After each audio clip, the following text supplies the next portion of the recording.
So, family, let's welcome to our broadcast, Kristin Joy Ekins. Oh, thank you. How are you doing today? I'm doing so well. Really, really well. Thank you for having me. It's truly a pleasure. I want to tell you that the first time that I met you, you have a joy, no pun intended, right? Joy Ekins. But you have a joy, you have a sincerity that radiates from you that made me want to connect with you further. And and made me also want to share you with my online community. So thank you so Mm, much for agreeing to do this. Thank you for that. So tell us, who is Joy Ekins? Yes. So I mean, that's a really thick question that you ask. I will say though, who I am is someone who wants to bring a positive light to this world. Who I am is someone who wants to make seismic changes also in this world. And I feel called, I feel propelled, I feel driven to make these changes, and only can do it through collaborations and partnerships and people who really are passionate about what I'm passionate about. And that's really around inclusion and belonging and human connection. So, yeah. Wow. Okay. That's where you wanted me to go, but that's where that's I went. that's awesome. No, hold on. So let me unpack a little bit of that. So you mentioned partnership. Hmm.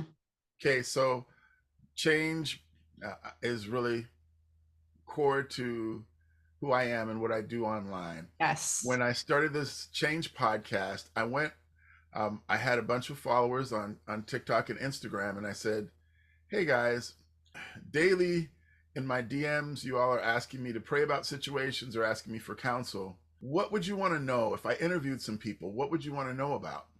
And so they made a long list of things. And so I've been interviewing people who are able to give them insight in how to change their lives. So you mentioned partnership is important in this process of creating change that you're looking to do. Could you add a little more light to that? What do you mean? Yes, absolutely. So the the change really that I'm looking to do, and I did say create a positive light in the world, right? Exponential impact. So actually my company, my business name, what I do on a day to day is Exponential Inclusion. And so the change that I want people to see is that each one of us can create a very meaningful impact in this world, a positive impact in this world, that if we make slight changes to our own way of seeing, thinking, being, doing, to see that partnership, that collaboration, that the person on the other side of the conversation, they are critically important to who each one of us is. So it comes down to a fundamental belief or mindset, if you'd like to call it that. Ubuntu. It's an African principle. We are who we are because of others. I am because of you. So it's at the very heart. The idea is that we all want human connection. We all want to belong. And we need to show and see that we can be part of this larger change in creating more meaningful connections with others and creating a wave of more inclusivity. And so that is the change piece, is the inclusivity. And there's so many buzzwords right now around this, and diversity, equity, inclusion, belonging. People hear these terms, DEIB, and that's the thing, is it's become very political in so many ways. And within organizations, it's become something that's a check the box, which is the fear of people leading in this space. We don't want this. It's really at the heart, it comes down to how we connect with other people. And that for change, we can each own how we show up to the world, how we see others, how we interact with others, and how we can connect with them authentically. Because in the end, we'll live and thrive more joyfully if we know how to do this, and others will as well. So this is critically important to the survival of humanity, really. Okay. So you have blonde hair. Yes, Maybe you might even have blue eyes. I I don't do. know. I don't know. Maybe. Right. A million, but yes. So why why are you so interested in inclusion? Yes, yes. I love that question because for me it allows, and I get this question all of the time. And for me, the thought is around an amazing opportunity to share a story, right? To share part of my story. And there are so many, we all are made up of multiple stories. And so I think the story that I'll share around this is it goes back to my roots and where I grew up. And so I'm based in Michigan, grew up in the inner cities here in Grand Rapids, Michigan, Okay. and lived in a space that was very different from a lot of the people that at school that I grew up with, for example. So in the inner city, it was a predominantly African American community that we lived in. My dad, a social worker, my mom, an elementary school teacher. They wanted to live and be in the community that they were working in. And so that really embedded in me a way of seeing the world and seeing perspectives differently. We had a number of gangs that surrounded us at the time. Yes. I had to learn street smarts in a different kind of way. I had to see the world in a different way. I had to notice what was happening. When if I'd bring a friend over, they wouldn't notice what I was noticing. I was keeping track, paying attention to where I was, my surroundings, who was around me, who was the support that was nearby if needed. You learn different techniques in that way. And then again, I'm blonde hair, blue eyed, female, straight, in the space of inclusion and belonging, because I feel like we all need to belong. And that work, just living in that community, allowed me to feel like a fish out of water, feel Mm. different in many ways, and propelled me into this space of social justice that I understood the world in a different way and was very curious about other people's perspectives. Wow. So, this resonates with me from, I guess, from an opposite perspective, maybe. Yeah. Yeah. I don't know what you think. So, my dad was the first. He was the first African American many things. So he was the first African American head of the English department at La Sierra University. First, same dean of the graduate school, African American. So I was constantly in environments where I may have been the only or one Yeah. of the only African Americans. And then I had a double whammy because my dad was from Cuba, black Cuban, and my mom from Jamaica. Hmm. So then I'm born here, but my parents have this Caribbean background. Woo. So then it's like I don't even have all of the elements, at least when I was younger, of the African American experience of those Yes. who've been here a while. Yes. So then I'm just like, I'm trying to figure out where do I fit in because I'm black, but I'm not fully vested in the Black American experience. Not because it's not important to me. It's just not what I'm hearing mom and dad do because they're Yes. doing the Jamaican Cuban thing, right?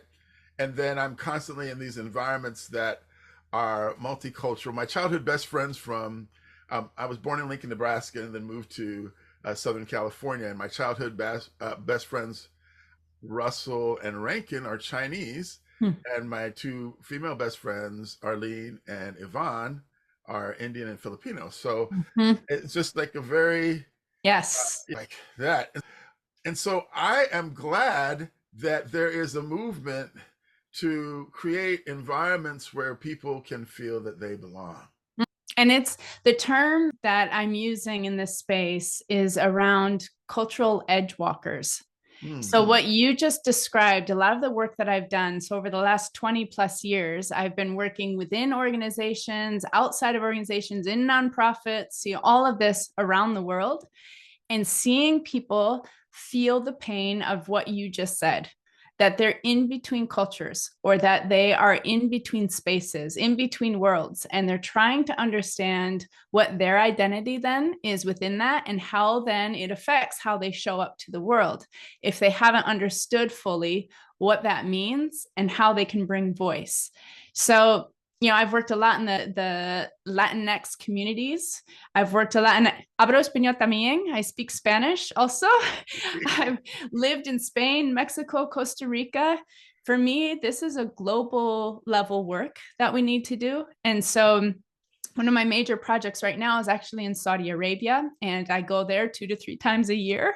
So the pieces around this is understanding when we see we're walking in different worlds, like an edge walker, you're walking between these worlds.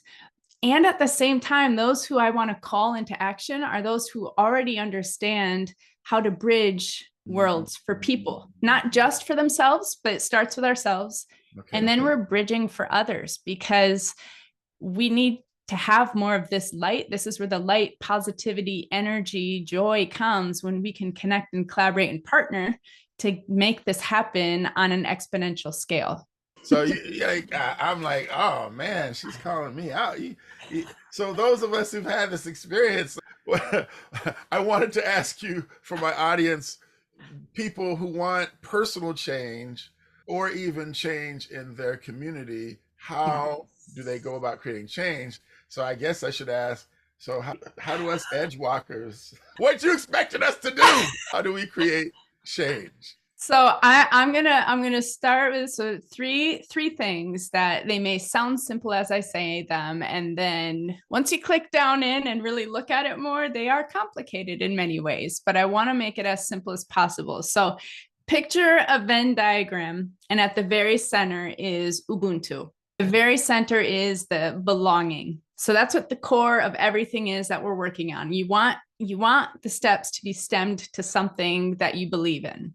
So for those edge walkers, it's saying, okay, if I want to belong, if I want others to belong and feel that way, then first I need to see authenticity. I need to see and assume positive intent. I need to be willing to unlearn and rewire.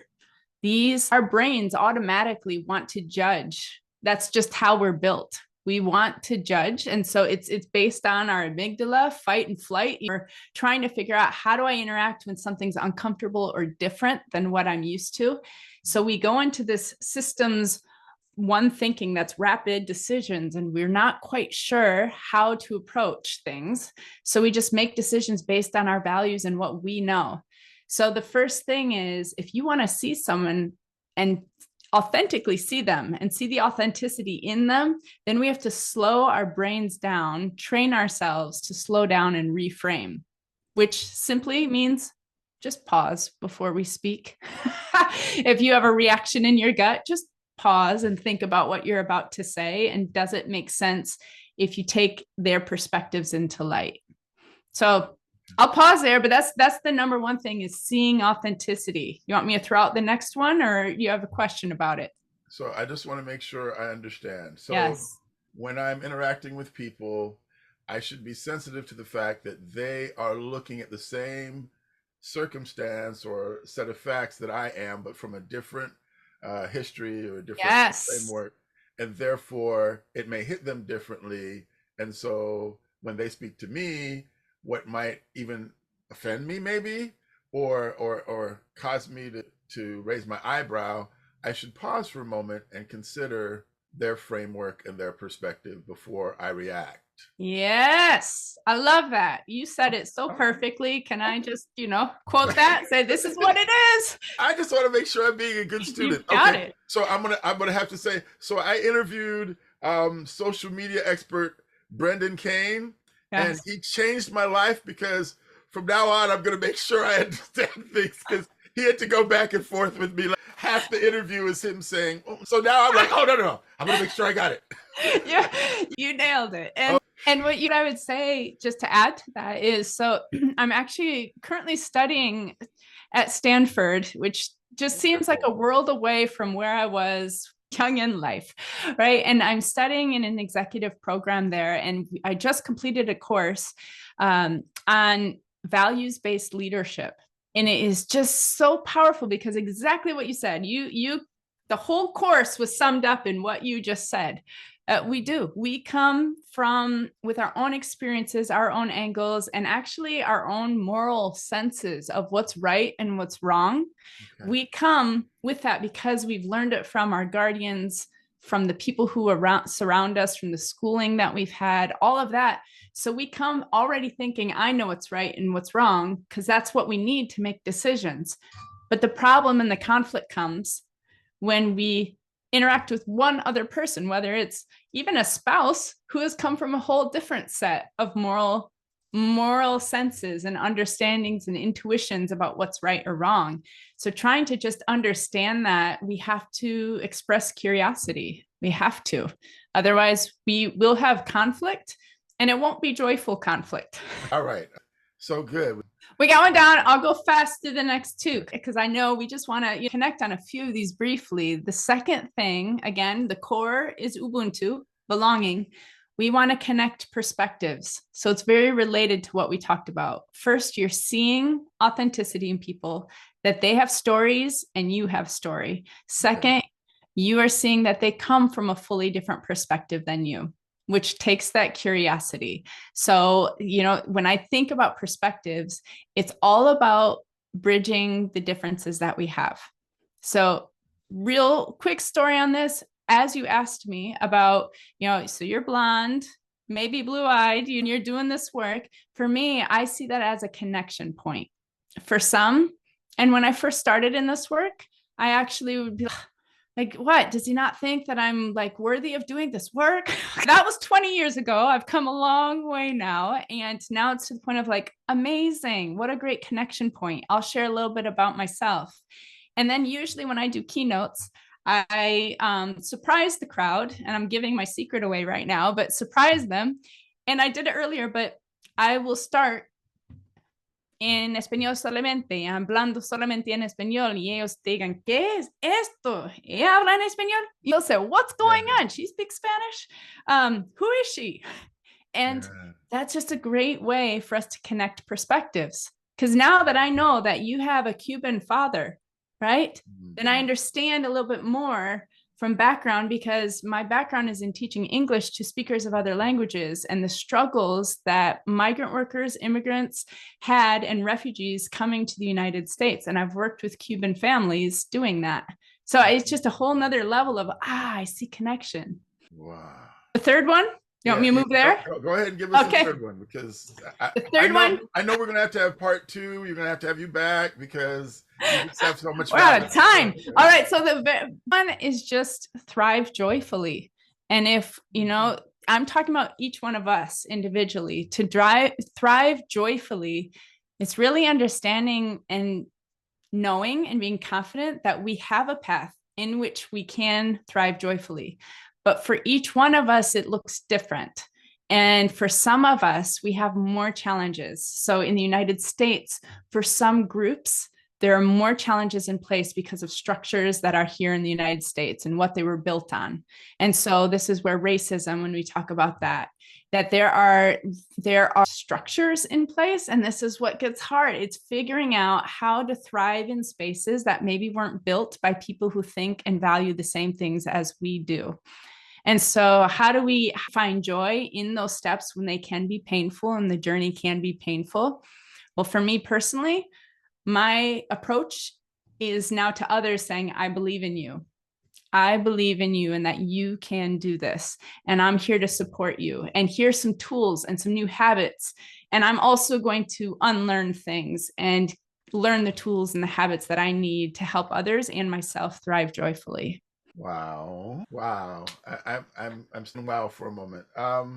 First of all, I just want to say thank you for accepting the call or the vision that came to you to bridge the gap, create a safe space for those of us who might be the young edge walker, and those of us who have been frustrated because we hate space that we seem to be confined in, and we don't know exactly what we need to do.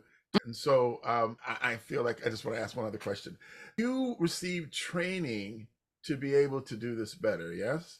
Yes. Huge to that. And with many years of training, degrees of training, certificates of training. So I'm in the cultural intelligence is one of the things that I'm actually currently a CQ fellow. So it's one of the thought leaders in the world in this space. And I say that it feels weird to say it that way, right? And at the same time, trying to own that because I have something to share. Because what I've learned through experiences with working with people around the world, and I will say the training, when people are put in positions to lead this work and they haven't had the training, the thing that happens is burnout. It happens within 1 to 2 years. And so I, being trained, have experienced 2 career burnouts because this work is so hard and it's emotionally draining and it is energetically draining. And at the same time, if we can do it the right way and take care of ourselves and connect with others who are doing this, it can actually be life-giving. And that's what we want to flip it to. So I understand that you have a resource maybe that you have created to allow some connection. Yes. The Cultural Edge Walkers community. So, as part of my business, Exponential Inclusion, I've wanted to create this space. Maybe it's selfish. I wanted to create a space that I felt like I belonged again because I've been on that edge for so long. And I find people, as I'm doing this work around the world, I'm finding people who love this work, are doing this work, and are feeling and experiencing the same thing, that they don't have a community that they can explore together. Because the difference with this and other communities that do inclusion and diversity work, it's actually a community of not just people who are in that space, but who are just cultural edge walkers, and they're disrupting, they're trailblazers, they're mavericks, but they believe that we can create a more inclusive, positive, vibrant world for all of us to have a sustainable future. And so they may come with all different titles and walks of life, but joining this community, it's a membership community because we meet together monthly. You get access to new tools and that type of thing. But this is we can really thrive together. So we want to allow our listeners to be able to connect with your community. Yes. And so, one, how do people, if they want to contact you and speak to you, how do they do that? And then we'll make sure that we put in our program notes, both on YouTube and on the podcast, links to be able to connect with your program. But how does someone reach out to you, say, on social media? Yes. So I'm mostly in this moment on LinkedIn. So if you can connect with me on LinkedIn, send me a DM if something I've said interests you. But at the same time, I am, as you said, working in social media and whatnot. I am definitely building up my other channels in this moment. So, so if you look for me on TikTok, you'll find me, but not much there yet. So please do join me, find me. I'm also on Instagram. Again, I'll send you the links to these things. But for someone to connect with me, personally, send me a DM, and then would love to reach out. The best way to learn more about the programming, you'll have the links, but going to my website and you'll see more information about the membership and all of that. So great. I thank you for asking, though. Oh, you're welcome. So please tell us the name of your business and your web, and then we'll make sure we include all that information for folks in the program. Excellent. Will do. So the name, just one more time now, is called Exponential Inclusion. And you can find the website, www.exi.global. Kristin Joy Ekins, you've made my day. Thank you so much for being with us today. And my heart's desire is that you will have blessings on your path as you do a very valuable work, and that those who are listening today will realize that we can make an impact. And it's even better when we partner together. Oh, been truly, David. Thank you for having me and sharing all the insights about change with your audience and with the world. This is truly powerful. So I appreciate you. All right. And I know, audience, you'll be like, are you going to have her back? Yes, I'm going to beg her to come back. It would be my pleasure. All right. Thank you so much. Have a wonderful rest of your day, everybody. And I look forward to seeing you next time on Change. Take care.